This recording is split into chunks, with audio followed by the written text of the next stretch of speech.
आदाब, one TV में आपका इस्तकबाल है। मैं नाज़िर सिद्दीक। क्या ये आदमी याद है आपको? वो चेतन चौधरी है, कांस्टेबल जिसने 31 जुलाई को मुंबई जयपुर ट्रेन में अपने सीनियर एएसआई टीकाराम मीना को जयपुर मुंबई सुपरफास्ट एक्सप्रेस के B5 में गोली मारकर हलाक कर दिया था।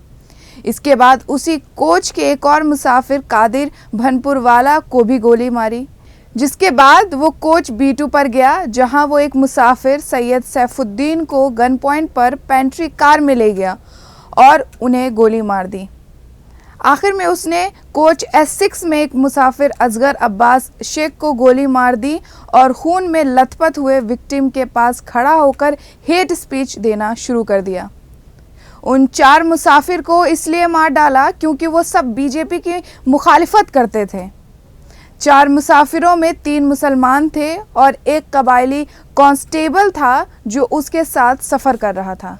उस वक्त किसी पार्टिकुलर पार्टी के आईटी सेल्स ने ये प्रोपेगेंडा फैलाने की कोशिश की कि वो ज़हनी तौर पर गैर मुस्तहकम है, इसलिए उसे सज़ा नहीं दिया जा सकता। अब गवर्नमेंट रेलवे पुलिस ने 150 पेजेस पर मुश्तमिल चार्जशीट दाखिल करके साबित किया है कि वो ज़हनी तौर पर बिल्कुल ठीक है। ये भी सामने आया है कि वो जानता था कि वो क्या कर रहा है, लेकिन अफसोस की बात यह है कि ये खबर किसी भी न्यूज़ चैनल में नहीं चलाया गया और ना ही चलाया जाएगा। आज के लिए बस इतना ही। अब मिलेंगे नई खबर के साथ, तब तक के लिए खुदा हाफिज़।